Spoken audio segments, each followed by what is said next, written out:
Hello, everyone. Joe Jordan here from CE4 Research Group, and welcome to the Piercing a Cosmic Veil show.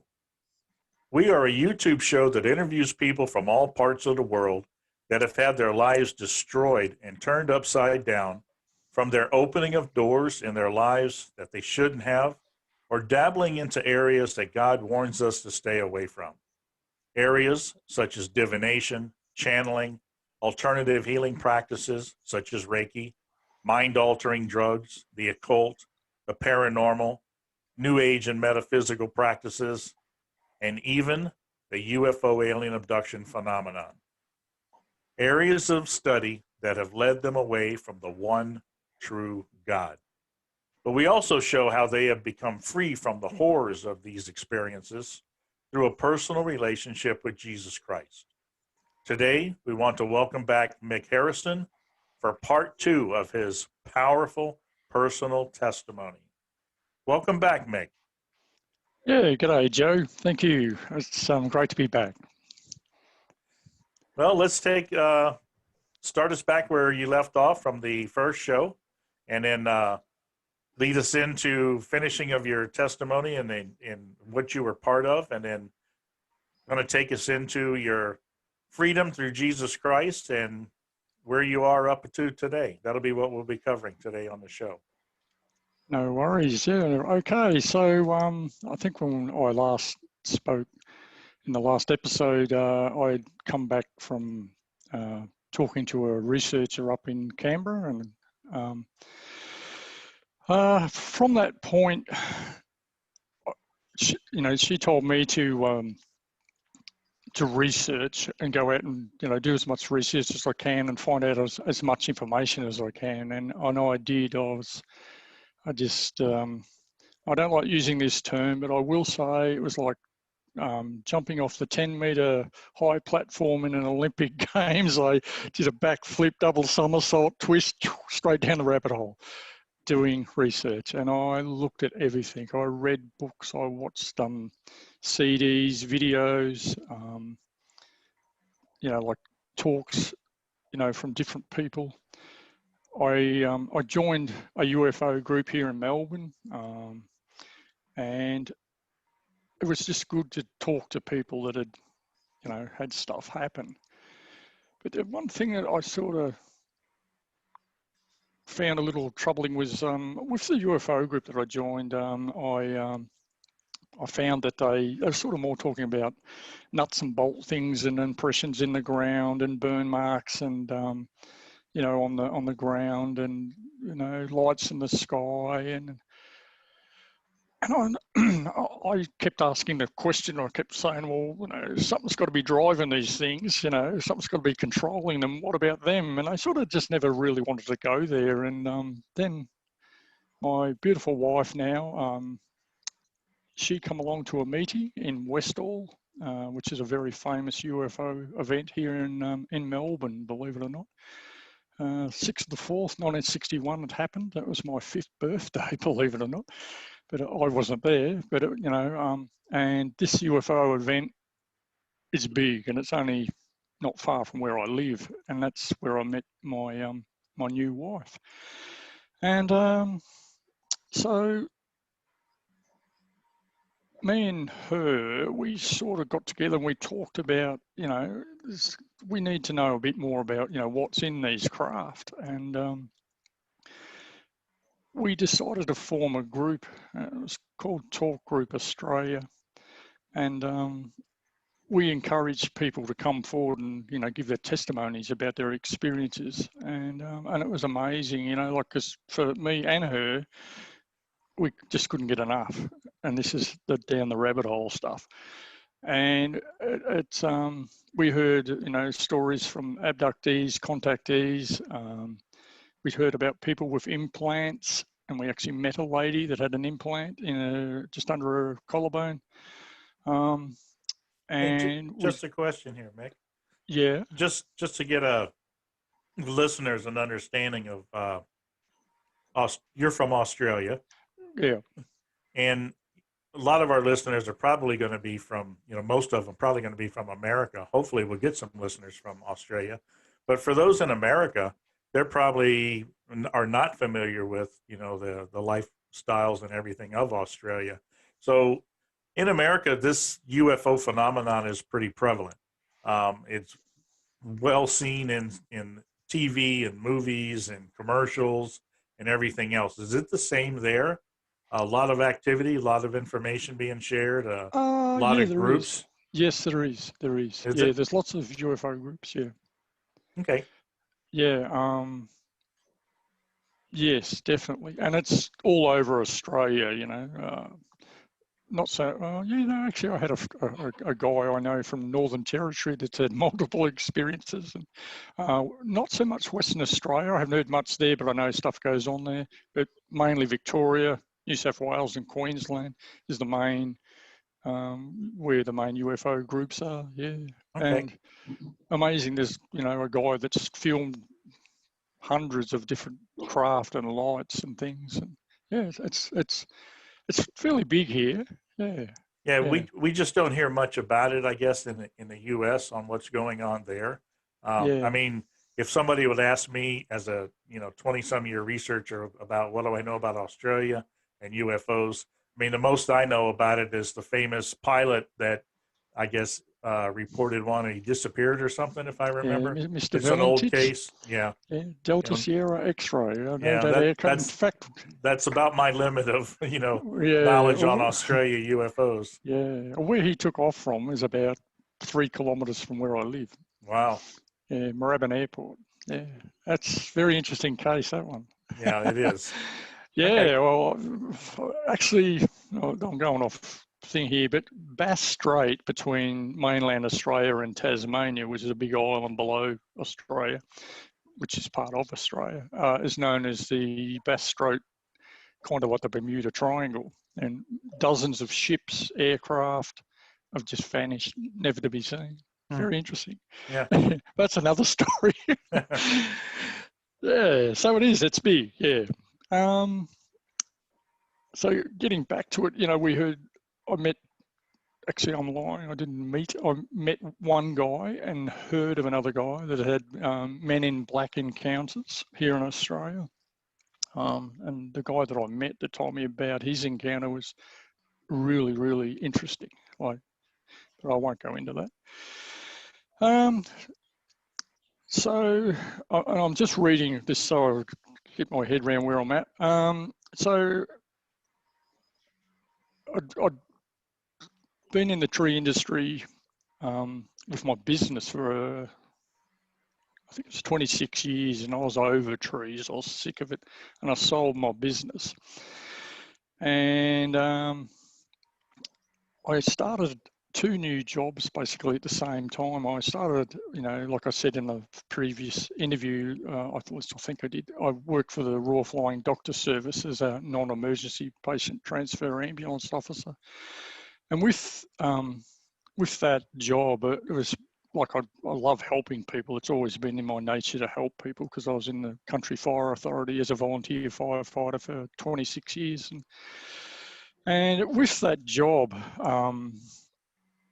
I had quite obviously the strong interest in UFOs, and a couple of the places where I drove in Gippsland, Victoria, I actually drove past UFO events like off main roads and whatnot. I quite often used to sort of look over and think, oh yeah, that's where that happened, and oh yeah, that's where that happened, and I used to ask people every now and then whether they'd ever heard of anything, you know, just anything mysterious, because with all this UFO research, I also got heavily into Yowie research. Now, for the listeners in America or around the world, the Yowie is the Aboriginal name for the hairy man, and in America they're known as the Sasquatch and Bigfoot, and in Russia it's the Almasty, in China it's a Yemen, and it goes on and on and on. And these things are seen all over the world. And on the day of my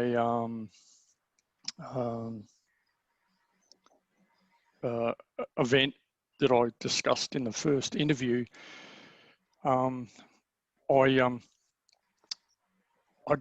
got the researcher come down to my house about 3 months after I'd been in Canberra, and she gave me, you know, a hypnotic regression session. And I had a lot of recall of things that happened on that day through this hypnotic regression. And one of the things that happened was when I discussed in the first interview, this helicopter, the Dauphin that went past, the police helicopter, well, under hypnotic regression, looking at that again, I saw the front of it was a helicopter, but the rear of it was this elliptical silver shape. So it was a sort of a half and half. So half of it was a helicopter and half of it was a UFO. Now, what she explained to me was, because I didn't understand that when we come out of it, and she, you know, sort of gave me a debrief. She talked about what was happening is my subconscious was half showing me what I was really looking at, and the other half was, you know, what my conscious mind was saying. And my conscious mind was saying it was a helicopter, and my subconscious was saying it was a UFO. The other thing was, as I spoke when I first pulled into the property, I kept sort of looking around to this dark thing up on the bank. And under hypnotic regression, what I saw was, if you can look at me, but just reverse me, so you're looking at the back of my head and my shoulders, I could see a shape bent down, but looking away from me. And in the hypnotic regression, it come out as a yowie. And the other thing with all this, it just led me down this path of looking at black panthers.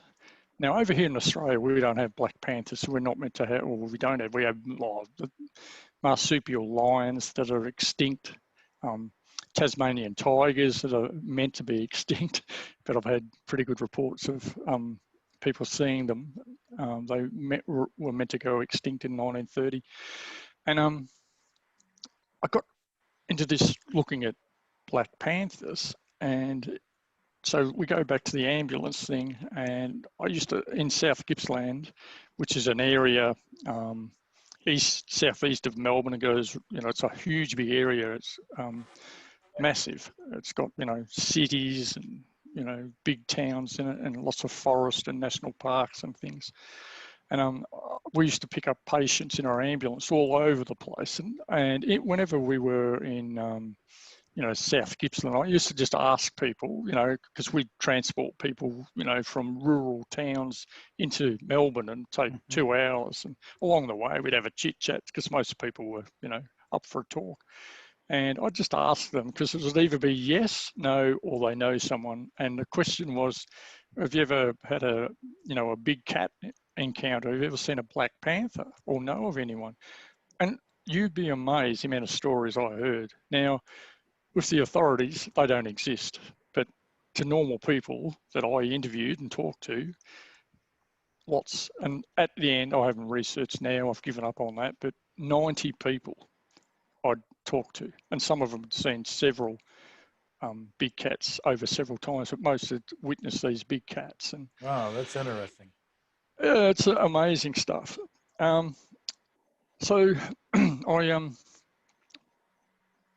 being an arborist, I also started working for a guy that had a contract to do tree hazard assessments along power lines. So for 3 days of the week, I'd do tree hazard assessments. And then for 2 days of the week, I'd work for the Royal Flying Doctor Service, driving an ambulance, you know, and it filled my weekend. And with the tree hazard assessments, we went again all over Gippsland, but with that job, it was amazing. It was the best job ever.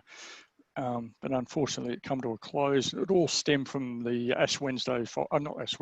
the Black Saturday fires in 2009.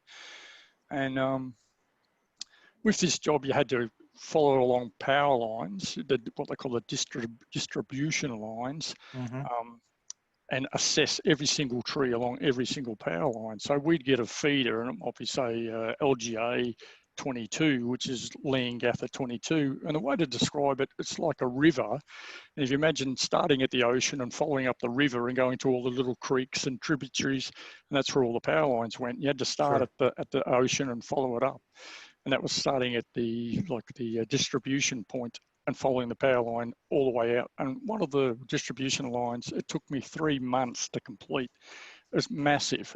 It was just, you know, and with that, we went into, or I went into personally alone into state parks. I went into quarries. I went into places where the average person just never ever go. You know, and some of the places we had special letters. You know, we had to either write to the owner or ring them to get permission to go in. Now these people, some of them were judges and, you know, politicians and people that didn't want just people wandering into their property, you know, and they had like a special access type of thing to go into these places. Sure. And look, I never found it hard. I find it easy to talk to people. So I just, you know, give them a call, say, hi, I'm Mick, you know, and I'm a tree hazard assessor going through the area, assessing all the trees, you know, after the fires. And I explained it all come through from the inquest of the fires, you know, because they decided that the power companies needed to look at every single tree because they believed that the trees were the things that caused the fires. Sure. So anyway, with this, I had some really amazing experiences doing this. I was alone basically every day doing it. And again, like I said to you in the first interview, I'm not scared of the bush. There's nothing much that scares me. The biggest thing I had to really watch out for was in the job, was especially in summertime. So from September on, which is the opposite to America, or opposite to the Northern Hemisphere, was, you know, like I had to watch for snakes because the snakes are out. And here in Australia, we have, you know, some of the most dangerous snakes in the world. And so I used to wander around with one eye up the tree and one eye on the ground, you know, watching where I was going. And I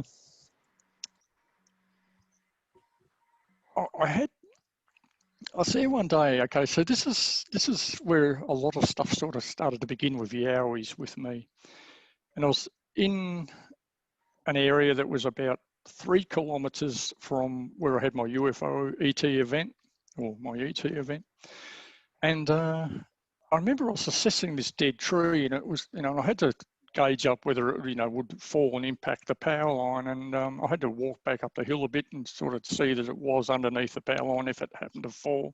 Because when dead trees die, so is the root system, and the root system, you know, holds them up. So if it dies, and then it can just fall over. And, you know, when I'm assessing this tree, and all of a sudden in the distance, I hear this, you know, a real distinct, and everyone that knows anything about Sasquatch and Bigfoot and Yowies, they all know about the wood knock.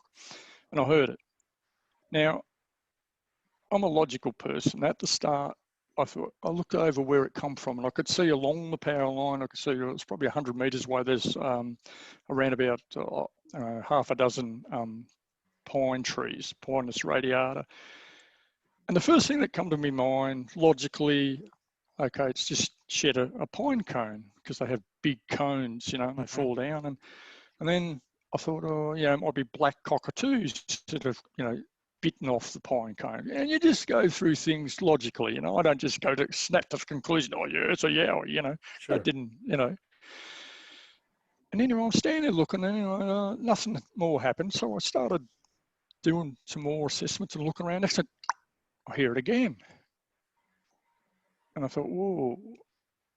I said, that's strange. So again, I'm scanning the tree, and I had a backpack on. So I grabbed my binoculars, and I'm scanning the tree, looking for black cockatoos. But when black cockatoos are up trees, you know, they're very noisy, you know, and they talk to one another and chatter, and there's none of that. And, you know, and I thought, that's interesting. So it was kind of mid-afternoon, and I had to keep following the power line, and this power line went down into a eucalypt plantation, and it went for several kilometers through this eucalypt plantation. Now, when it come to a plantation, it was really heavy going. You know, you had to contend with blackberries, and over here we have wiregrass, which is a grass that's really tangly, and it's really difficult to walk through. And but we have what they call an easement, so you have the power line running through the centre, and then the easement out. You know, 20 odd meters either side of it, so that, you know, if the trees do fall, it's well, there's a chance that they won't hit the power line, although in this plantation, they were massively tall eucalypts. Now, I remember I parked my Toyota on the main road and I walked down along, because the easement kind of followed a track through the plantation. And I got probably halfway through it, and there was just hundreds and hundreds of trees to assess. And I'm walking through, and all of a sudden, again, I hear this, and straight away, sort of the hair stood up on the back of my neck, and I thought, ooh. And I thought, oh, I'll just keep going. I'll just ignore it. So I just kept going on about my business, and I get down, you know, another 30 or 40 meters and hear it again. And I thought, no, I'm not going to go there. Just don't worry about it. And so I just kept going, and I ended up about a kilometre and a half from my Toyota, which was parked back on a main road, and I'm way down in this plantation down a hill and over a few little lumps and bumps, and there was a dead wattle tree beside the power line, and there was lots of blackberries. And I walked down the track, and I'm trying to look how I was going to get to this tree, because quite obviously it was above the power line, so there's a potential to impact the power line and cause a bushfire, you know. And it was in behind an area or a mountain called what is it? Mount Worth. And anyone that's familiar with Gippsland and near Yarragon, near where I had my event, they'd know Mount Worth. It's quite obvious mountain to see and whatnot. And so I go back up this track, and I find a dead tree laying over the blackberries. That was just perfect to walk along this dead tree. You know, it's like a natural bridge over the blackberries. So I walked along it. Now, I swear, I really take note of what I do, you know, especially when I was alone that far in the forest, you know, because at the time we didn't have, you know, personal locator beacons. So if I had to hurt myself, no one would even know where I was. They'd probably find my vehicle and then maybe start a search. They'd find me in the end. But anyway, so I'm walking along this log and I'm looking, and there's definitely nothing on the log when I'm walking along it, right? And I get into the tree and I put a pink dot on it and tagged it, put a tag on it. And, you know, had a little personal computer. It was only about as big as your hand. Or, you know, put in, you know, that it was a wattle tree and it was dead and it could impact the power line and all the hoo-ha. And while I was in there, again, I heard this, you know, fairly close this time. And I thought, okay, here they are again, or here it is again, you know, this phenomena. And I thought, no, I'm not just going to dispel it. I'm just, because it would get to the point, if you were really, you know, paranoid or whatever, you just never do your job. And I just couldn't afford to do that, you know. I was on really good money doing this job, you know. So I finished up on the tree, I took a photograph of it, and then I turned around and put all my stuff back in my backpack, and I'm walking out across this log again, right? And here's two sticks like that laying on the log. Now, I swear, Joe, these two sticks were not there when I walked in, and when I walk out, here's the X sitting on the log. Well, at that point, mate, I'm going to tell you here and now, when I was a young bloke, I could run. I was pretty good, you know, long jumper, hurdler, you know, in my day. At that time, I was about 45 years of age, and I had about 1.5 kilometres back to my Toyota. And I know that I could, but not at that stage, run fast. And I know through all my research that, you know, these Sasquatch and Bigfoot have been clocked at 80 kilometres per hour, which is 50 miles per hour, which sounds impossible, but that's what I've heard, because these things just run at an impossible speed. And I thought, well, if they're here to get me, I'm gone, because you know, there's no way known I'm going to run that fast. I called it a day then. I stepped over these sticks, and I'm thinking, oh no. And I walked back out on the track, and, you know, I thought, I'll go look around. So I'm looking around, and there was nothing there. And I thought, okay, I'm going home. And I walked out, and every now and then I'm looking back behind me, and I'm not a sort of a person to look back, you know. I just, you know, because who's going to be following you in the bush? And so I've just got to turn my page over here. So I walked back to the Toyota and I went home.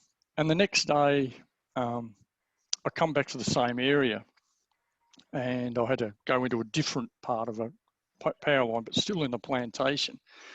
And on this day, really in some ways, I probably shouldn't have been there. It was a really, really windy day and it was quite sort of a semi-dangerous to be in this plantation because these trees were bordering on 80, 90 feet tall. And they were really bending in the wind. It was an extremely windy day and the clouds were going across really, really fast.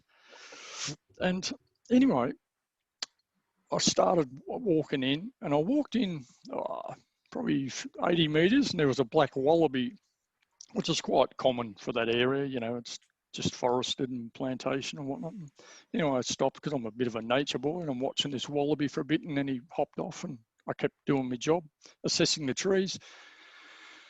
And then I got to this point, which is, there's just a bit of a gentle rise and I could kind of see, I guess, 60 meters ahead of me. I had my backpack on, and I'm assessing the trees, looking them up and down, and all of a sudden, I reckon it would have been about 7 meters in front of me, maybe 10 meters in front of me, this, and I've got to describe this thing appeared, and I'm standing, where was I standing? I was standing here, and it come from my left, and it walked past me, and this thing walked within 2 feet of me, and if I had to put my arm out, I could have touched it. And the only way to describe it, it was pixelated, it was bipedal, had 2 arms, 2 legs. And the way to describe it, I don't know if you've ever seen a flock of birds, like starlings, they all fly together, right. And they're all in unison, or maybe, when bees decide to go and, go to another place to live, they follow the queen and there's thousands of bees. But this thing was a pixelated black entity figure. And it appeared about 7 meters in front of me. It walked past me that close. I took a step back and said, frick, and I turned and it walked probably another 10 meters away from me and then just vanished. So it appeared out of nowhere, walked past me and then vanished. Hold on. And yeah, go. Did it make any sound like footprints going through the bush? No. So, but it should have, if it had any weight to it. Yes, yeah. If it came that close to you, did it have any smell? No, didn't smell anything, didn't sense. It was just a figure. Just a figure. And I stood there just, what the F was that? And I thought, whoa. And what's really interesting is when that happened, it's funny, I didn't feel scared. It just gave me it gave me a fright, but I wasn't scared, if you know what I mean. It happened that quick. It sort of appeared, it just walked past me and then just vanished. And I thought, what was that? And I stood there and I'm looking around and looking where it went. And I thought, what was that? And I swear it was, I've actually got a picture of it that I might be able to put up on this, when we process this video, because the closest thing I've ever seen is a picture of this thing that looks like what I saw, but only less the hat, because this thing's got a hat on. And was it semi-transparent? Could you see through the pixelation? Oh yeah, absolutely. It was like, maybe the pixelation bits, it was black. The pixelation bits, when I look back at it, may have probably been, about this round, but it was a distinct head, shoulders, arms, legs, and it was just walking. And honestly, I had to take a step back because it's sort of coming within my personal space sort of thing. But if I had done that, reached out, I could have touched it. If it was anything to touch, but the last thing I was thinking about was touching it. I gotta say here, you made the comment that, you weren't truly frightened or anything, ready to run, but I'm still trying to get past the idea that you went back in there the second day after Yeah. the first time. I'm not sure I would have done that. I'd have said, I'm going to go check a different area out. Well, there's a bit more to this story. I don't know if it's just coincidence or what, but probably about a minute after I saw that, I was looking up in the trees, and then there's this blinding white flash, right? Just white flash. Whoa, what was that? And then thought nothing of that. I wandered down as far as I could go through the scrub, and I got into some really deep bush, where you had to push and after a while I just seen, I thought, what am I doing? I shouldn't be doing this. So I was kind of doing what you were thinking just then. And I thought, I think I might just turn around and go back. So I turned around, went back out, and there wasn't kind of an access the other way. And when I walked out, I jumped in my vehicle and I drove around. And then that afternoon, I realised that I hadn't taken a photograph of a tree. There was a tree in there that I had tagged. And I'd realised I hadn't photographed it. And I thought, oh, wow, I've got to go back in there. So that this is the next day, I go back there, and all I did is walk in, take a photograph, and walk back out again, which is no big deal. It probably would have taken me 10 minutes at the most, 5 minutes in, take a photo, 5 minutes out. So I do that. So I walk in, take a photograph, nothing happened, walked out, nothing happened, everything was rosy. And then I was about to step into my Toyota, and there was this other track that led off into another plantation and didn't have a power line, but I was parked in the gateway to it. And on there also I hear there's these birds here in Australia called wonga pigeons, and they make a very distinct call in the bush. And I could hear these three wongas calling, but something didn't seem right. Now, like I say, I'm a man of the bush. I know what birds sound like. I know a kookaburra when I hear one. I know a blackbird when I hear one, or whatever, or magpie. And these were very kind of half-hearted imitations of a wonga. And something was drawing me to go down that track, right? And yet, my gut feeling, and I will tell everybody, go by your gut feeling, was saying, no, don't go, don't go, don't go. And I took my gut feeling and didn't go. Now, to this day, I don't know what was down there, but it was weird. So I've just got I'm going to refer to my notes. So I did more research after that. Like while I was still doing the tree hazard assessments, I was doing research, and Lee and myself had all these different groups. And I did a lot of research, and I actually personally spoke to a lot of Indigenous people here in Australia and Australian Aboriginals, and I also spoke to Indigenous Americans, American Indians, the Maori in New Zealand, spoke to them about different things. And I found I did some of the research, and this might be just a little bit of an interest for the people watching, is here in Australia, I don't know whether it's 142 or 152 Indigenous languages throughout Australia, right? Aboriginal, pre-white man. And that includes Flinders Island, I don't think King Island, but Flinders Island and Tasmania. Okay, and Tasmania and Victoria, or mainland Australia, have been separated for 10,000 years, yet they still had Indigenous people there and languages. Of all these languages, there's only 3 that don't talk about the hairy man. All of them talk about the hairy man, Yowie, and there's all heaps of different names they use. Quincan, Dooligal, Dooligal, Nimbin. There's all these different names that they call these hairy men, and the hairy men range from about 2 feet tall right through to the Quincan in far northern Queensland, which were believed to be 21 feet tall. These are Yowies. Mick, let's hold right there. Let's take a quick commercial break. And I got a question for you in reference to all of those different Indigenous cultures on how they see this entity. Yeah. I'll ask that when we come back. Yeah, all right, let's take 5. Okay.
Welcome back, everyone. Thanks for letting us take a short break there, a little commercial break. We're back with Mick Harrison, and we're talking about his experiences. And where we left off, Mick, I wanted to ask you a question. You were talking about the indigenous people and many indigenous people there, different cultures or different tribes or whatever you call them there. They all have different names for this Yowie, this hairy creature, this hairy man.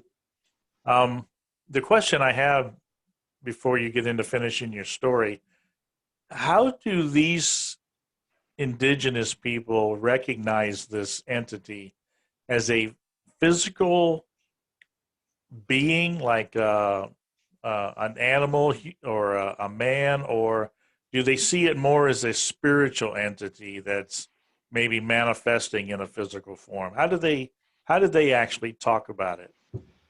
Yeah, certainly, Joe. With all the stories that I listen to, conversations with the Indigenous people here in Australia, they said that the hairy man or the Yowie, it could be invoked by simply talking about the word. They were scared of even saying the word, because say the word could bring these things in. Now, through all my research, people might, roll their eyes and, just a lot of people think these things are I can't even say the word, like ancient, like apes and things like that. They're not. These things, they're interdimensional. They're not of flesh and blood, but at times they come into this realm and become flesh and blood, I guess, or appear real. The people that I spoke to, again, were extremely scared of them. They spoke of how these things would abduct children and abduct women. And they always had fires at night time, and they were always told never to go outside, far away from the fire, and maybe at night, like we all have to go and relieve ourselves. And they were told never to do that, far away from the fire. They were never told to wander off, into the forest too far from other people. And what's really interesting about all the research I did, they said that these things can live in rocks and they can live in trees inside them.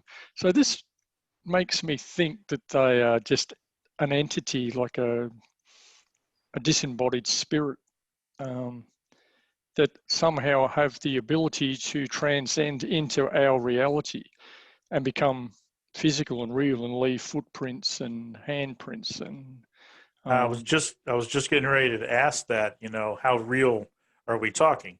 Where they can actually leave a footprint, being that it's appearing as a creature that's maybe 400, 500, 600 pounds. Yeah, well, I don't know whether I should say this or not, but I won't say whether it's a male or a female, but we've got a person that resides in America that we were very, very close to. And this person does mitochondrial DNA testing, and this person found that they had a mother in their DNA, but they couldn't identify the father. It was unknown species. And this was with blood samples and hair samples, and the hair didn't match human hair. And with all the hair records of every animal on the planet, apparently they've got archives of every animal, as in otters and giraffes and sambar deer or whatever. This hair samples that they were getting were species unknown. So getting back, I spoke to Maoris in New Zealand, Aboriginals here in Australia, and Indian people in America, Indigenous Americans, and they knew that it was something that wasn't from this realm. It sort of come in from somewhere else. It was an entity, but it had amazing powers. And some of the powers that I've heard of what it can do, and I've experienced it, is they can instill fear, they can instill dread, they can instill sleep, they can instill disorientation. And it's amazing how it all works. And like Lee and myself, we went into an area of known, we're like a habituate of Yowies here in Australia, and all of a sudden both of us at the same time just got overcome by wanting to go to sleep. And this is what they can do. And both of us, without a word of a lie, lay down on the track and went to sleep with 10, 15 minutes, and all of a sudden we woke up. Now, they can do this. And actually, I was about to tell you another story. I don't know whether I've answered your question good enough or not, but well, before you get into that, I guess looking at this from a trying to put it in perspective, so it's the modern educated white man that can't figure this out and has to think this must be a cryptid of some sort, right? So they're looking, the researchers that I hear about, that the Bigfoot research groups that I hear about in America, I mean, they're all looking at this in the wrong way completely. Yeah. Than what the historical indigenous people look at it. What you've got to do is just drop everything you believe and just listen to everything, right? And have an open mind. And I was taught that right from the word go. Don't discount anything, because as much as you think this world's black and white, it's not. If you know what I mean, right? It's sure. I'll tell you, it's a spiritual world, and white people, Westerners, need to realize that there is spirits, and it's real, and it happens, and people have witnessed this stuff, and they're not delusional or idiots or fools or whatever, but I don't know, there's some people are just, they have the blinkers on, Joe, cognitive dissonance, where no matter what they're told, this is the world, they can't do that. And you sure, have to take the blinkers off. It's the same thing, we see in the UFO realm. That some of the leading researchers in the historical part of the UFO phenomenon, Hynek and Vallée and John Mack, they all saw that there was something more to this than just nuts and bolts. There was something. There were parts of this that just didn't make sense. Mm-hmm. And a lot of it was actually the UFO phenomenon. There's aspects of it that resemble the mythology of old, but you've got those hardcore nuts and bolts scientific guys that won't even look at that. They can only look at this from, a true hard nuts and bolts perspective. And I think, like you're saying, they're leaving that little aspect out. And I think because of that, they're not going to be able to get to the answer of what this truly is. Which I think you've had the opportunity to do in your quest. Yeah. No, look, I shouldn't say, no, I better not say that, but I just get pretty perturbed by some of the things that scientists say about all this. I just shake my head and laugh, because I would much rather listen to Harry down the road there was a farmer that witnessed something than to have some person with, you know, a PhD and all the rest of it saying that it's this when I know it's not through personal experience, you know. And there's no convincing me of anything whatsoever that, you know, you can look at it in nuts and bolts. It's just, you've got to look at it. You've got to look outside the box. You have to. And it's, the evidence is there if you choose to look, you know. And, you know, if people could just take the blinkers off, you know, and get rid of this cognitive dissonance, you know, because, you know, some people have this belief and there it is, and oh, I can't go this way or that way because I'm stuck here. Just let go of that, let go of it, and open your mind to the possibilities. And once you do, it's easy. You go, all of a sudden you think, well, why? That's easy. And Lee and myself, we laugh at some of the things we hear. You know, some of the explanations of stuff is just crazy. If this entity has been around for as long as it appears it has been, what's its purpose? What do you feel its purpose is? What purpose does it serve? I believe it's demonic. This is my personal opinion. It's a demonic, disembodied spirit. I believe that it's associated with Lucifer, and my personal belief is that it's possibly, you know, like fallen angels, and they're here and they're wandering the earth as a disembodied entity, and wherever they can, they will jump into people or they will try and scare people. There's a certain thing that, and I don't want to go into it because I'd rather not talk about something when I can't 100% remember it, but it was basically that entities can come so close to humanity that has a soul, but these things that are disembodied entities or demons, any opportunity they can, they'll try and latch onto you. And, you know, when we get into drugs or alcohol or, witchcraft, these things have the opportunity to enter you because you're opening yourself up to it. Okay. Sure. And Lee and myself were only listening to a thing this morning about a lady, and I won't go into the subject, but it was amazing how she was just completely open to this thing, and it was overtaking her life. And what will happen in the end, it will destroy you. It will destroy you, you know, because the way to describe the Sasquatch, Bigfoot, Yowie thing is with myself, right? This is how I describe it. And I heard it from another guy, and it was probably one of the best explanations I've ever heard in my life. It was just really made sense because you can be just sucked in so bad. And I'll put my hand up. I was. The more things I experienced, I kind of thought I wanted to dabble just that little bit deeper to find out that little bit more. And it's like a fisherman throwing a lure into a river and winding the lure in, you know, to try and catch a trout.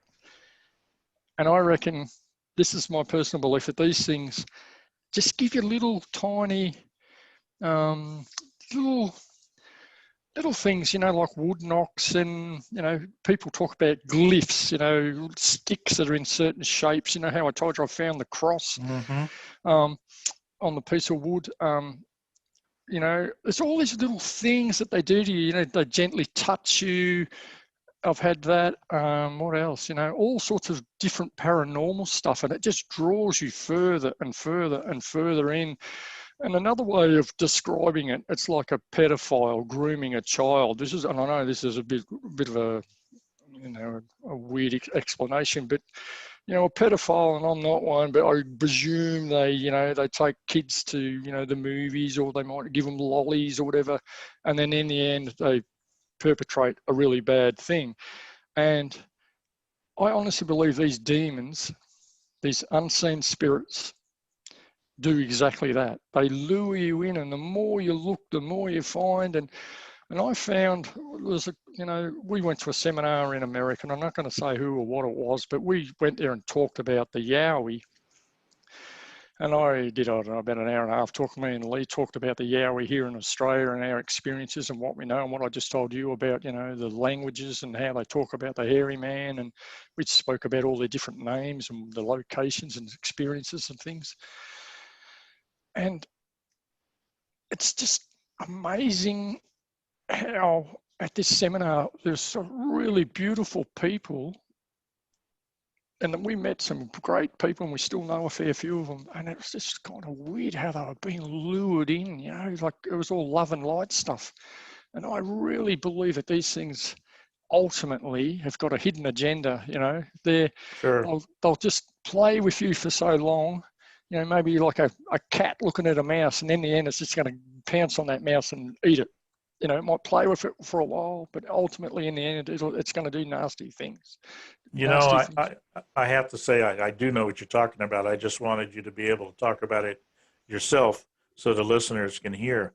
You know, this is no different than any of the other seductions that are out there to harm us and deceive us.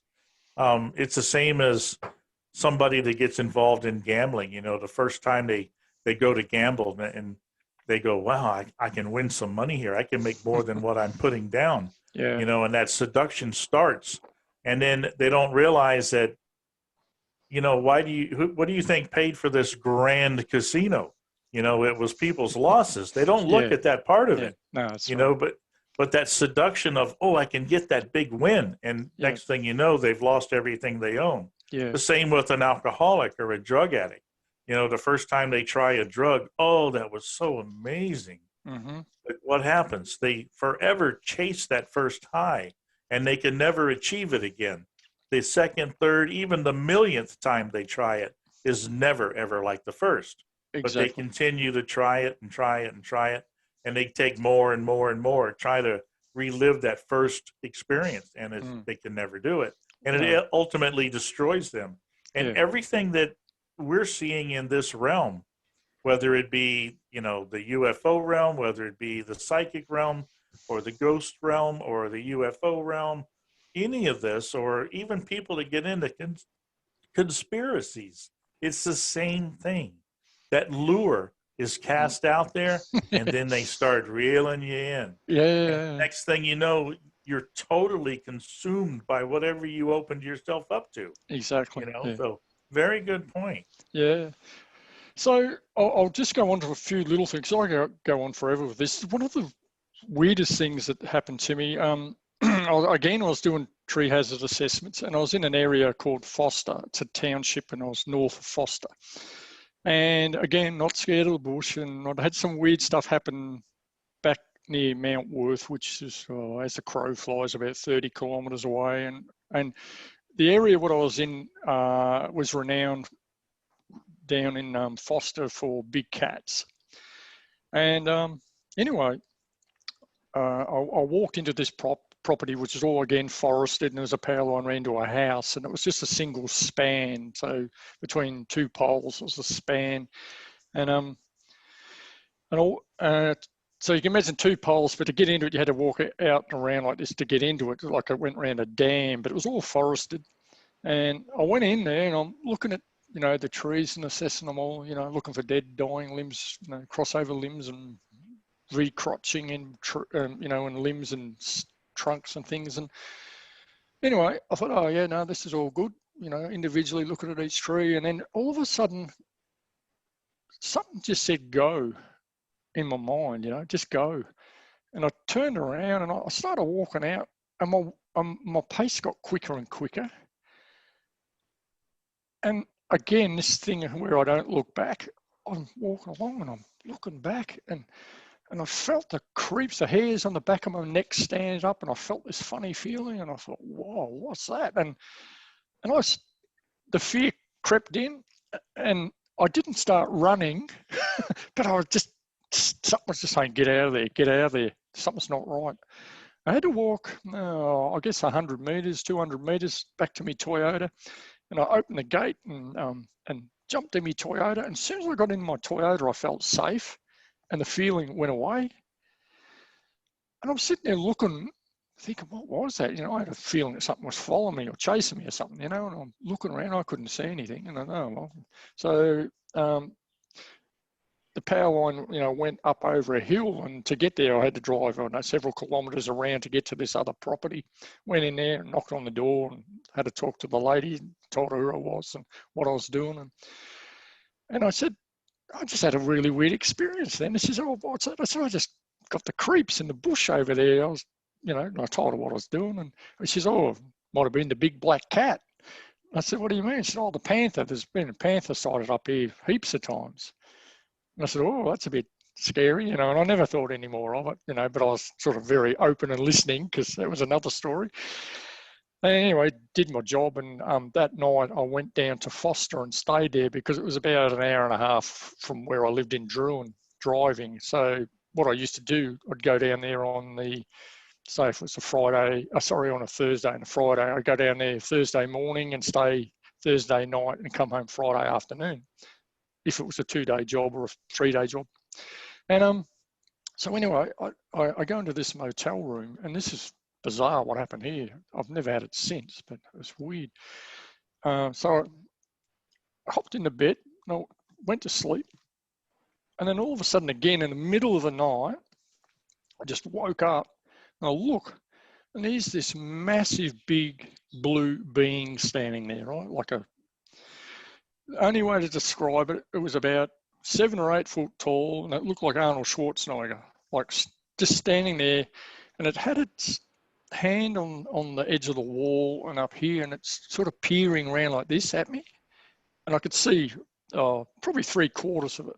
It had massive legs, massive chest, huge big biceps, and I couldn't believe what I'm seeing. And it's in my room, the whole room lit up in this iridescent blue color, and this thing I could see straight through it. It was translucent, or is that the word?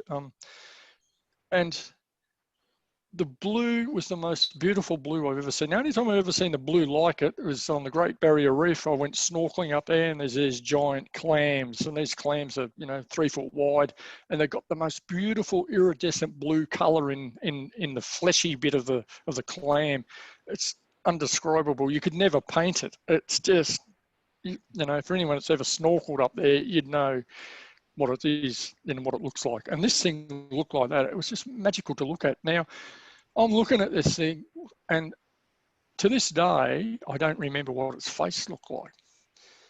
I can describe its whole body, but I don't remember its face. Like, I don't remember genitals or anything, but not that I was overly looking at that too much, but it was just like, just the size, the sheer bulk of it. And it's just, you know, looking around at me around the corner. And I'm going to be honest, I'm not going to lie here. I had this overwhelming feeling of love. Like, I didn't feel scared whatsoever. It was a loving feeling.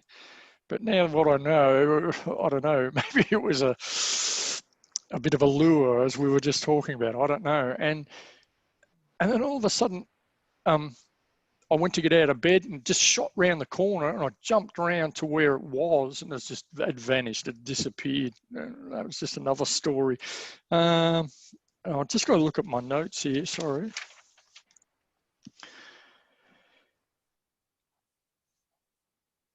So look, I've cut a fair bit out because me and Lee got into CE5s. You know, we went to New Zealand twice to do CE5s with a group of people. We were trying to lure in a UFO with aliens because we were right into wanting to learn stuff and see stuff. This is the same stuff that Dr. Greer is talking about. Exactly. In fact, no, I better not say that. Yes. There's a bit there I better not say. But we know all about Mr. Greer. Sure. So, cutting a long story short,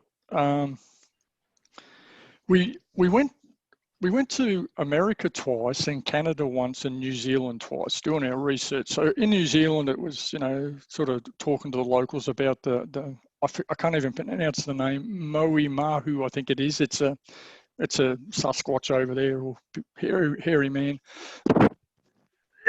Excuse me. And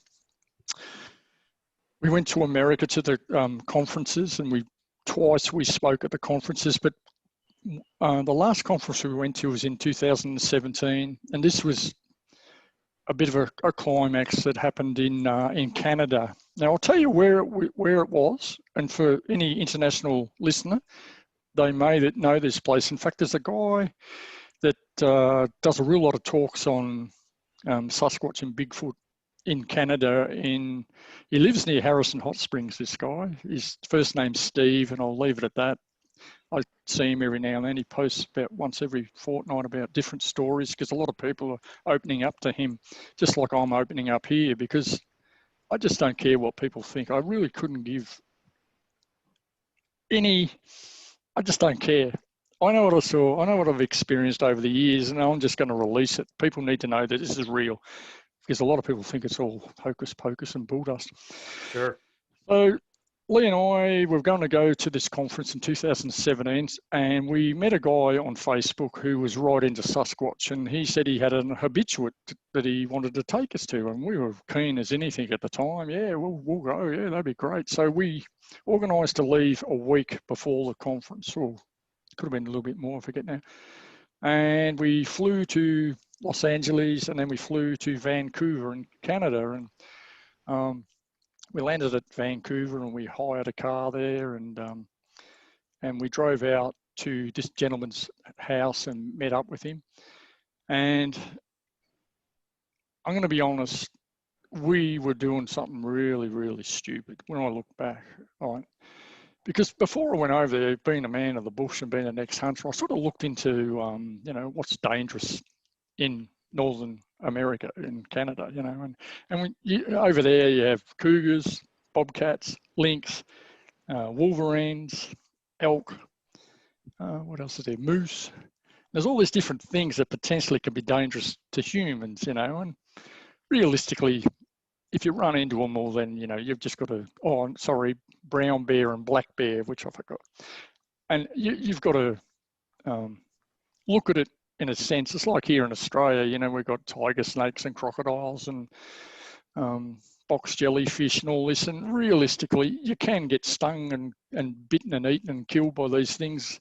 But, if you play your cards right, you won't. But when we went to Canada, this gentleman, lovely bloke, he was a little bit, I don't want to use this term, but he's a little smidgen hairy-fairy, and he just had no fear of where we're going. And I said, well, do you think we should, take maybe a rifle or something, or some bear spray?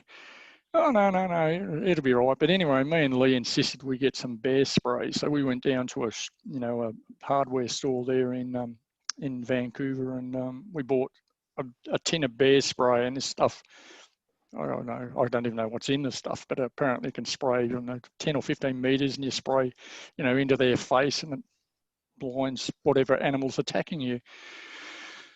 And away we went. We got all our camping gear, and we jumped in his car, and we drove to, what was it? I've got to look at it here. It was the Golden Ears Provincial Park. And it's north, sort of north of Vancouver. And we went to what you guys call the trailhead, or what we call is the beginning of the track. And we got all our backpacks, and we had, ground roll mats and sleeping bags, and we had a little 4-man tent. And all our food that we'd feel that we needed for two or 3 days. And so away we go. And at the time, I was suffering really heavily from a head cold. I was feeling pretty ordinary, and that I thought, no, I'm going to keep going. And away we went. And we went up past, to get there, we went past a lake, and it was, I've got it written here somewhere. Sorry, I've got to look at my notes here. Lake Alouette. So we went past that, and I think it's called the Golden Creek. There's a creek that flows down into Lake Alouette. And so we walked about 6 kilometres upstream. So anyone that knows this area, there's a path that follows the river or the creek. The creek, if it's a creek, it's massively wide. We'd call it a river over here, but anyway. And we followed it up for around about 6 kilometres, and we camped on a beach. So we, to get there, we had to take our shoes and socks and everything off and sort of wade across knee-deep, freezing cold water and get to this campsite. And we camped there, and it was sort of mid-afternoon when we got there. It took us a couple of hours to walk in because we stopped a fair bit because I was wheezing and going on. I was feeling crook. And we got there, and we decided to, collect a heap of firewood, quite obviously, to have a fire. So we laid all the stuff down on the ground, and we started just walking around, picking up all driftwood that was, floating or just sitting in the river that had come down in the floods. And we picked up just a huge big pile of wood. And then we're sort of thinking about, and I'm starting to put 2 and 2 together, and I'm thinking, well, this is bear country, and I've heard that bears love to ransack people's their camps and, get their food. So we decided to put the food, about 100 metres away, hanging up on a stump. We thought, well, they'll go there. And thankfully, the whole way in, we never saw anything. And the only thing we saw the whole time we were there were chipmunks, squirrels, a white-faced blue heron, a couple of, you guys call them ravens, crows. And that was around about it. Or a couple of hawks. And so we set up camp, and what we were going to do was just lay on these ground mats out in the open. Right now, I was thinking about all these different things that I just mentioned before that potentially could come along and do nasty things to you. And I thought, is this a good idea? And anyway, we just went with it. And one thing I noticed about the place, like you could hear the sound of the river, but everything again was really quiet. It was really, really quiet. And it was sort of unnaturally quiet because I thought you would have heard more birds or something, it just seemed eerie. And anyway, that night, I had a ground mat laying out beside a huge big tree that had fallen down, and we'll show you the pictures, in this, because we've got the picture of the tent and the fire and the logs and all that. So okay. We'll show you where it was. And we're lying out there. It got dark, and we'd had tea. We had we bought these dehydrated foods. We just pour in hot water and then let it sit for 6 minutes and shake it up and then eat that. And it was beautiful. It was good. It was nourishing. And we're just lying back talking UFO stories and Sasquatch stories because this guy, he was right into all that, and we were right into it. And I was telling him a heap of stories about here in Australia. And anyway, I got a bit tired, and I just laid back on my ground mat that was beside this huge big log. And this log, as you'll see in the photo, it's about 3 or 4 foot through. It's really big, and it was laying down on the thing, but it had a bit of a gap underneath it. And I'm lying there, and all of a sudden, I just feel something touch me, like it was a physical touch on my arm, and I jumped because I had my eyes shut. And I thought something. I had a vision of a cougar or something coming through to grab me. I didn't know what it was, and I look and there's nothing there, right? And I thought, whoa, what was that? And I told them, and they're sort of giggling and laughing, and we sort of said, oh, here they are, they're here, and we're sort of not really overly worrying about it. And we're there for about another hour. And where we were was a bit of a flight path. I'm guessing into Vancouver, and as I said in the first interview, I'm right into aviation. And there's all these jets going over, descending into Vancouver, right over where we were. And all of a sudden, it sort of started to rain. And we thought, oh, no, because we've got all our sleeping bags and all that, and they weren't waterproof, quite obviously. And it started to rain. It was only really light rain, but it was just enough to annoy us. And this could have been a saviour. Maybe this is God's way of saving us or protecting us. I don't know. So there we were, me and this gentleman and Lee, and here we are in the dark because we only had a couple of torches, because we just thought we'd use the campfire as our light. And we didn't really intend on wandering around in the dark over there. And we're trying to set up this 4-man tent in the dark type of thing, right? And there we are, we're like the Three Stooges, trying to set this thing up. And anyway, we got it set up. And then the gentleman that we were there, we said, oh, we'll throw the fly on it. And I think the fly, it was either put on wrong or it was, the wrong fly for that tent because it covered, the windows, which is a good thing in a way because it kept the rain out. Sure. And because we had the tent the tent up, and because it was just raining, everyone decided to go to bed. And we all got in the tent. We were just having a bit of a talk there. And I was in there first, and I drop off to sleep, click of a finger. And now I'm an ex-firefighter, right? I've dealt in fires all my life.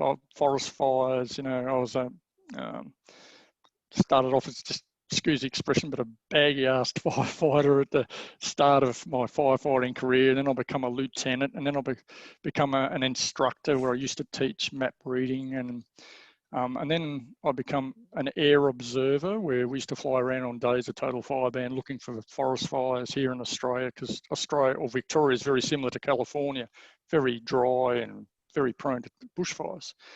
And then I become an air attack supervisor where I used to direct water bombers onto fires, heli-tacs and water bombers. And I did that for 10 years. So I'm very, very aware of fires. And in my firefighting career, we put out car fires, caravan fires, house fires, building fires, grass fires, you name it, campfires. So here we are in the tent. And all of a sudden, Lee says, there's a figure there. And I'm lying down, so I'll sit up, and we're only literally 6 inches apart in this 4-man tent. We've all got our ground mats in the tent, our pillows, up the back. And I sit up, and between the tent and the fire, which you'll see in the photograph, it's only, I reckon, 12 feet, 15 feet from the tent. And there was this big figure, like a humanoid figure, standing between the fire and our tent. And we're sort of looking, and straight away, all of us thought Sasquatch, because it was big. Then all of a sudden, this is bizarre, mate, all of a sudden the fire just went out, black, jet black, right? Now, you can't do that unless you pull a curtain down in front of the fire, or throw a heap of water on it, or fire retardant, FOS check or something. Fires just don't go out like that. It just went black, right? There was no fire.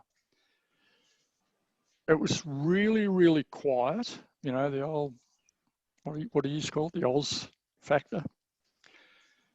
Then all of a sudden, this beam of light, and I swear it was about 5 or 6 feet wide outside the tent, the front of the tent, come down, and it was kind of it was pretty bright, sort of a yellowy color, but it was white light, but with a bit of yellow in it. And within that beam of light, there was 3 columns of whiter light, and they were about 9 inches to a foot wide, 3 of them, within this curtain of light.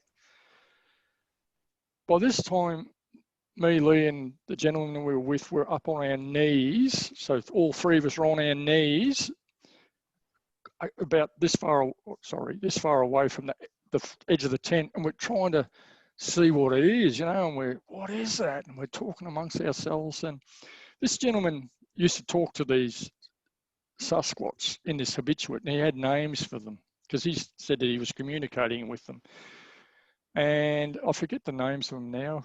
I did remember them, but I can't remember them now. There's a male and a female, and there's these young ones, and he used to call the young ones ink as zinc. Apparently in America, there's a show on TV where they tattoo people. And I don't know why he called them that, but anyway, he called them that. And they were sort of like little rascals. They were cunning, and they used to play tricks on him. And I don't know why, but I called out. I said, is that you, whatever the word was? I think he called it Ra or something like that. I said, is that you, Ra? And I said it out loud, and there was nothing. And then Lee said something, is that you? Because there was a female, and she remembered the female name. And then Brian, I've said the name, he said, is that you, whatever, there's another word. And there was no response, right?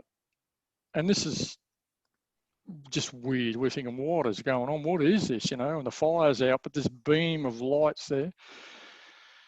Then at the very last, this only lasted, I reckon, a minute, if that. And then all of a sudden, out of the peripheral, my right-hand side, I saw these 3 lights, you know, probably 4 inches round or in a triangular shape in my peripheral. And they were super bright, like as bright as like an LED torch, really bright. And all of a sudden, the light just went vroom, disappeared, and it was jet black again. Then all of a sudden, the fire come back, as if nothing had happened. Now, what I failed to tell you was at that time, while all this was going on, I said to the gentleman, I said, open the zip and have a look. And I could see him, he went to it and then he backed off, he hesitated. And when we look back at it, you know, it's probably a good thing he did hesitate, because who knows what was going on outside the tent.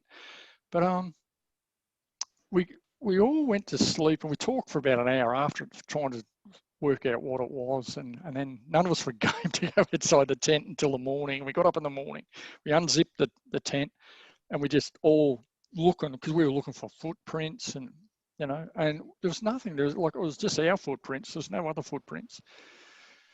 And I've got no idea, Joe, what it was. And I've heard of other stories about this. And when we got back from Canada, we were going through different stuff, and we actually found a picture of almost identical of what happened to us. It's a cartoony type picture, but it's a picture of what happened to us. And we were wondering, whoever created this picture, whether someone else had this happen, because it's almost identical. It's quite interesting, and we'll post it up on this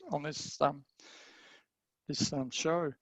You know, I can't tell you how many people this is going to affect that probably will never go camping again. Well, yeah, maybe not. Actually, it's made me and Lee take a second think about. We don't do anything that we used to do, you know. Honestly, there's more to it. There's way more. I could tell you more stories, but we won't. I haven't got time. But so we got up in the morning, looked around, couldn't find anything, and then we stayed there a second night, because we were sort of thought, well, we didn't get harmed that night. We'll see what happens the second night. And the second night, nothing happened, and that's probably a good thing. We're idiots, mate. I'll tell you, because we just weren't thinking logically. And we packed up on the 3rd day, and we hiked out, and took us less time to get out, because I was feeling a bit better then. I could walk a bit quicker, and a lot of it was downhill, obviously, you know. And we hiked back to the car and got back in the car, and we drove back to where we were staying in Maple Ridge, you know, bed and breakfast there. Beautiful place, beautiful people. And then this gentleman took me back into the Golden Ears Provincial Park that night, and showed me some little, you know, they were sort of, I don't know, they were like little, how do I explain it? Like little teepee type things, wood structures and whatnot. We looked at them, and, you know, and I had no idea. It might have been kids making them, or who knows, you know. But he said it was Sasquatch, and I was looking at it and thinking, well, Sasquatch I know are massive, big, and 8-9 foot tall. These things are only little, unless they were little ones living in them or something. Mm-hmm. But at the time, I was curious. And that's about it with Canada. Oh, no, that's right. And then in Canada, we still had 2 more days. So we drove up to Harrison Hot Springs. And Harrison Hot Springs is renowned. It's supposed to be one of the most active Sasquatch, Bigfoot areas anywhere in, you know, Northern America or whatever, quite obviously Canada. And it's after my namesake. So, you know, it was, you know, Harrison this and Harrison that. So I've got heaps of photos of us standing next to all this stuff. And we heard a story there, and that was that one I just told you before in the ad break, and I don't know whether we should go into that one.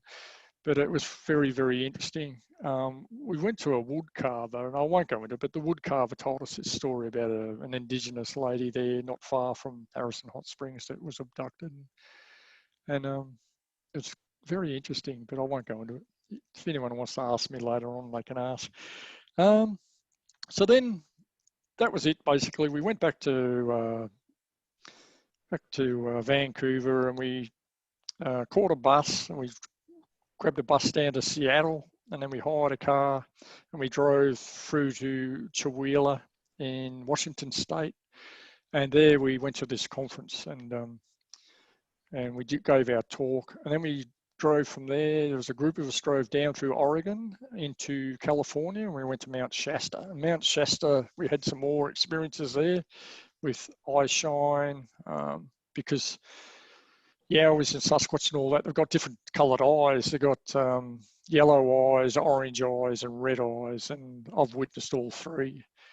And that's another story. But in where was it? Shasta, we stayed in a school camp, and it was between Mount Shasta or Shasta Town and Castle Lake. And Castle Lake is an area that has lots of phenomena. Some very interesting stories about that place. And we went there, but we're camped right near there. And one night while we were there, that's where I seen these eye shine. And the eye shine were yellow, and like we weren't pointing a torch or anything. It was just in the dark. There's these eyes, and you could see them very clearly. And when I went and looked through binoculars, I could actually see the pupil, and I could see what looked like veins or something, like, because I've got U-Butte binoculars, and it was definitely something's eyes. And eyes don't just light up in the dark unless you shine a spotlight or a torch, or and these things were just glowing in the dark, and interesting. These areas you travel to in the U.S. and in Canada, and even where you're from, these areas that are actually talking about, my Siri's talking to me. These areas you've gone to that are known to have reports of the Yowie or the Bigfoot or whatever it is, do you see a connection in any way to people in the area being associated with New Age or metaphysical practices? Some, yes. Like Shasta was a massive town of New Age. It had crystal shops and you name it, right? And yet there was other places we went to, like, because I'm extremely interested in missing people as well, like people just vanish, and missing 411 type stuff. Well, I'm right into that as well. And we've been to places where these people have vanished, and we've talked to people, relatives of people that have disappeared, and they're not connected in any way in New Age or metaphysical stuff or whatever. So there's a bit of a balance.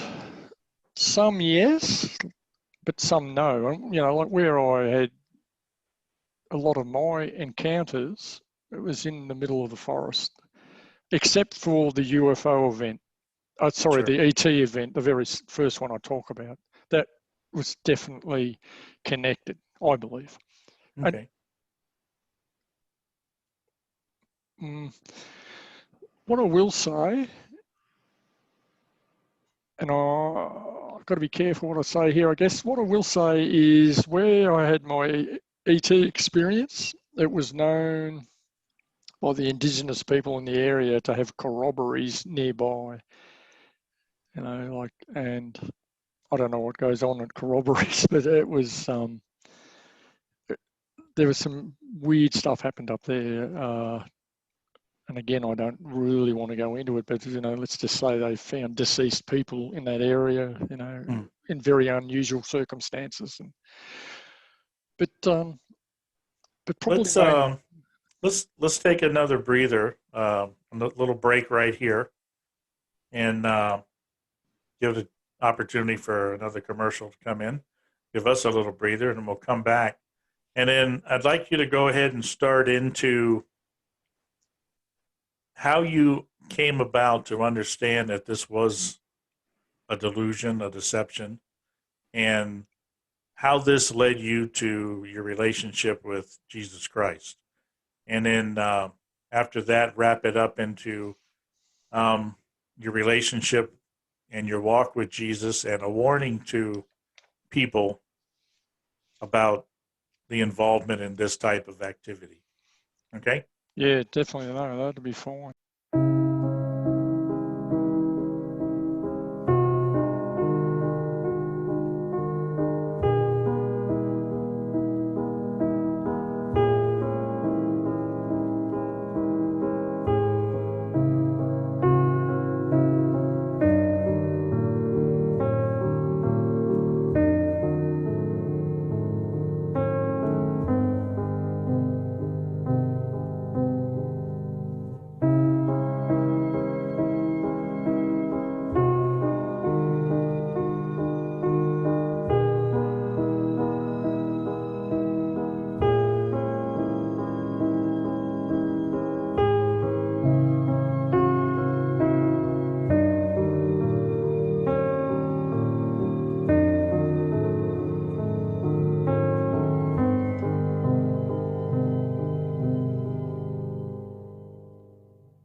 Welcome back, everybody. We're ready to get into the last little bit with Mick and his powerful testimony.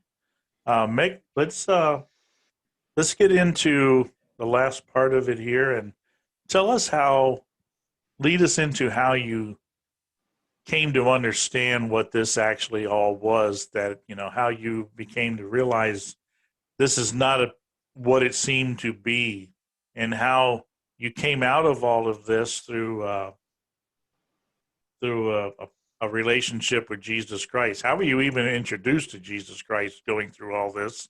And then where has that led you in your walk, in your daily life? And if anything, the last thing would be, what's your message to the listener about all of these experiences? Yeah, certainly. So we came back from America, and it was kind of life-changing what happened over there. You know, like again, it was similar to what happened in my first experience, and like it's like you said, we were a bit like junkies looking for the next trip, if you know what I mean. And we realized, I personally realized that this was not a thing to play with. And I'm going to say this because I think people need to know this, and I hope I don't offend people or scare people, but people need to know the truth. And the thing is that I looked heavily into Missing 411, and I listened to all the stories, right? And on one hand, it was all love and light with, I'm going to say it, Sasquatch and Bigfoot and Yowies and all this sort of thing. On this hand, it was dark stuff, okay?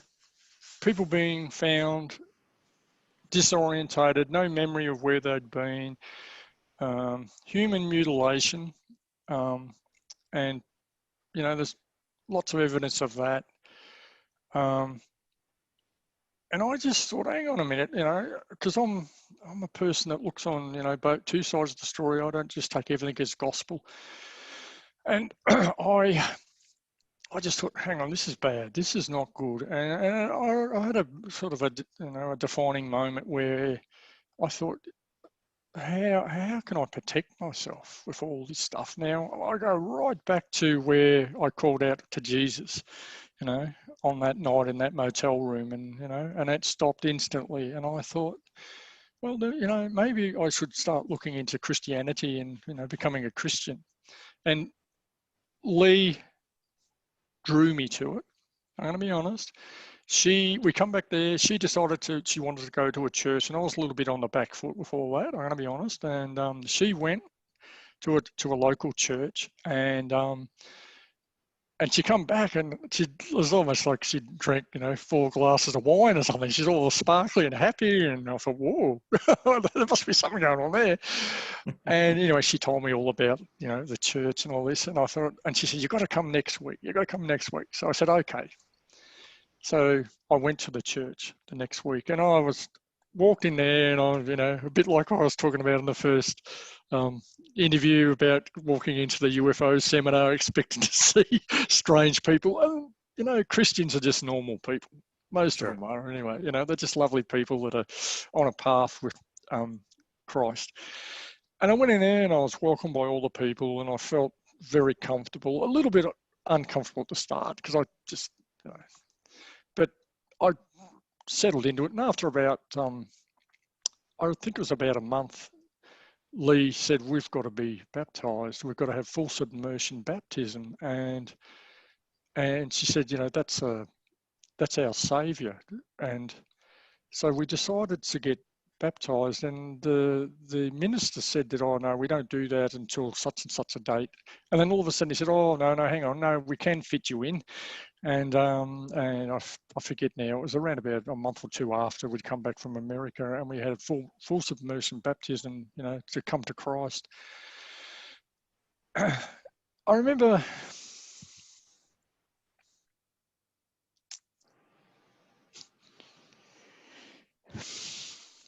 I remember at one point in my kind of testimonial just before I was baptized, I remember saying that my dad would be extremely proud of me, you know, because he was religious, even though I didn't know he was up until the very end before he passed away. And I felt that he'd be very, very proud of me at that moment. And I spoke highly of my dad at that time. And then I had the full submersion. And I remember I went under the water in the bath.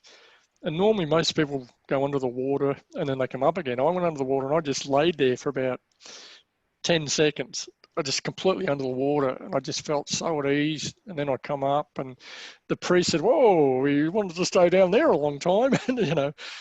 And, it was like having 10 ton lifted off my shoulders. I become a Christian. And it was just a beautiful moment. And from that time on, I'm going to be really, really honest, all our research has sort of drifted away. I've gone off Facebook. I've lost interest in a lot of stuff. Like a lot of this, I had to really think about right to remember because I had it all fresh in my mind. And what I want to tell the viewers is Christ is real. He helps you. He is an amazing person. And what we're doing in this world is we're having a spiritual battle. And I want to read this out to you. It's Ephesians 6:12. And it says, "For we wrestle not of flesh and blood, but against powers, principalities, and rulers of darkness of this world, and against spiritual wickedness in high places." Now, I'll tell you here and now, through what I know and what I've experienced, that is 100% correct. And this whole world is a spiritual battle. And we have Jesus, or God with a big G, and then we have all the other gods with little g's. And the God with the big G, Jesus Christ, is the person you need to deal with and go to for protection. And if you ever get into trouble, call on him. It is amazing how it works. And for the non-believers out there, you can roll your eyes and ha-ha and whatever. Fine, do that, but try it one day and you'll be surprised. And hopefully you'll come back to Jesus. And Lee and myself have both become Christians. We, like on this forum, we want to help people. Now, if anyone here is watching this that knows me, they'd know I was not a Christian in any way, shape or form, but now I am. I just was not there, and now I am. And I really want people to know that calling on Jesus, it helps.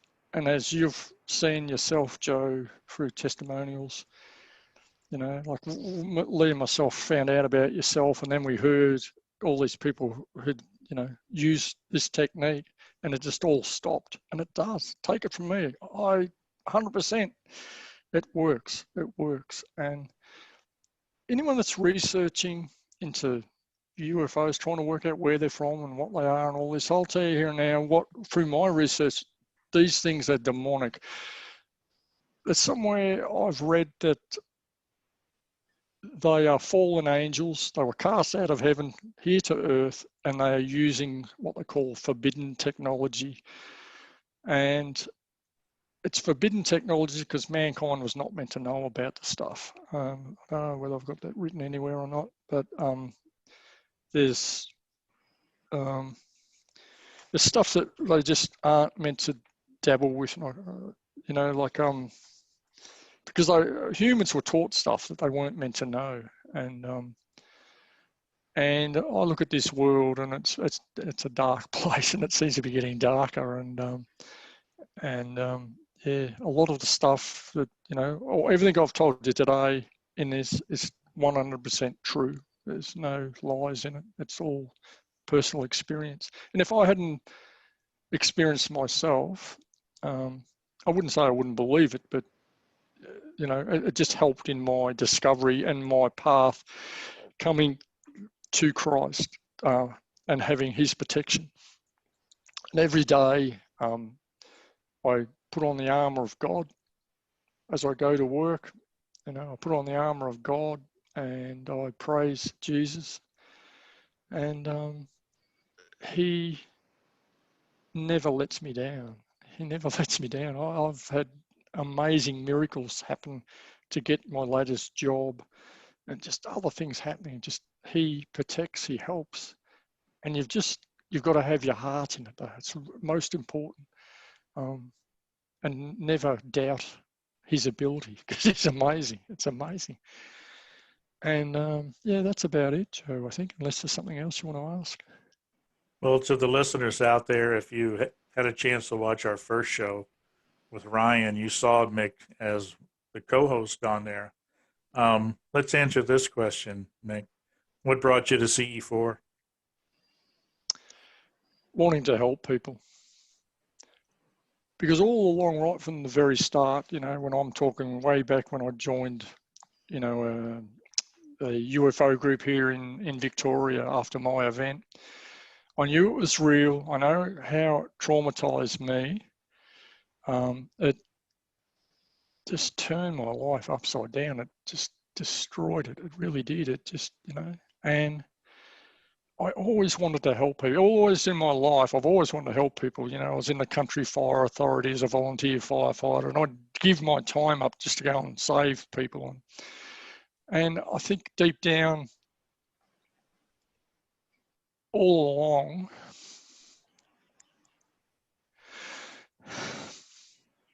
I think Christ was looking over my shoulder all along.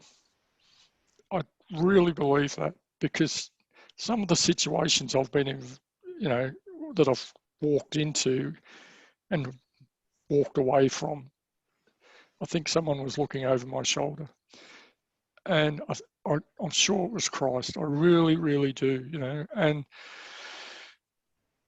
just helping people like what you've done with your group,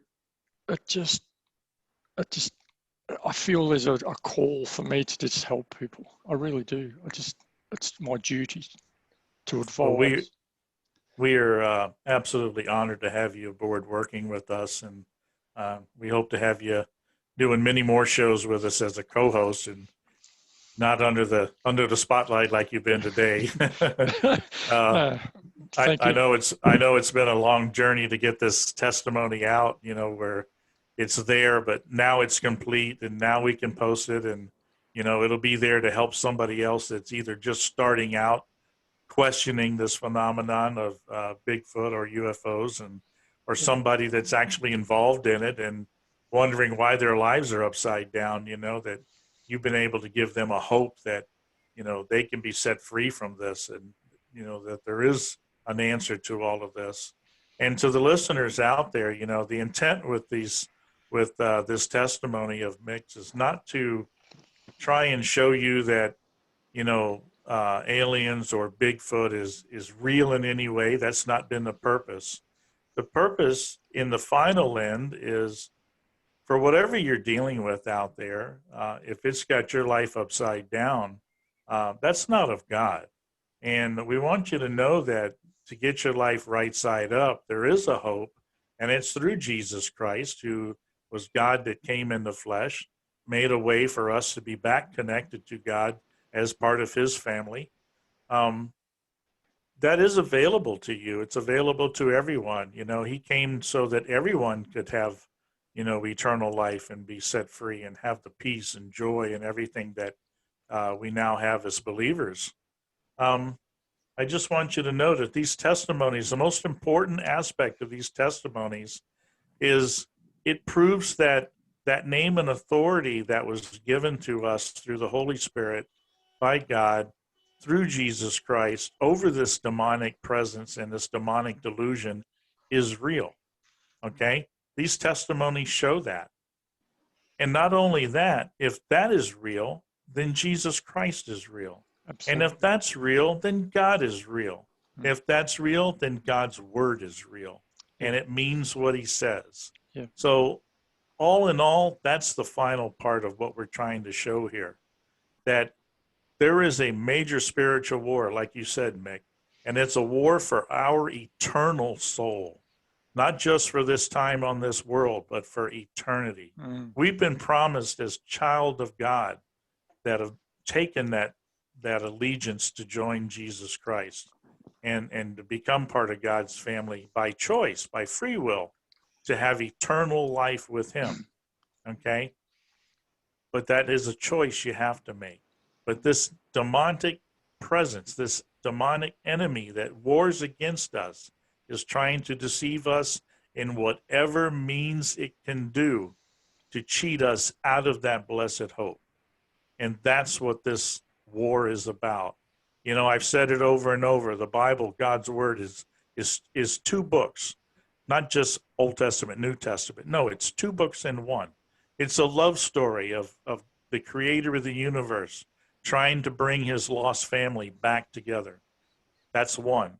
The other one aspect of God's word is it's a book of war, a book of a spiritual war from the beginning to the end.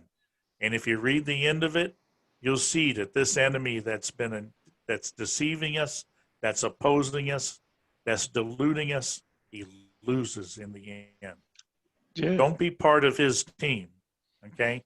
Join God's team. We live forever. And I want to thank everyone out there. Thank you, Mick, for coming on. Thank you for the courage to be able to share this testimony.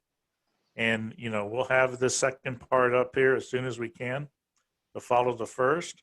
And stick with us, and, you know, we'll bring some new testimonies on. And, you know, I keep saying, how much evidence does it take for people to understand this is real? And we're not going to stop. We're going to keep bringing testimony after testimony after testimony after testimony. If it takes 100, you'll get 101. If it takes 1,000, you'll get 1,001, because they keep coming in. God's work never stops, and we're not going to stop. Thank you, everyone, for chiming in to the Piercing the Cosmic Veil show. Thank you. Thank you.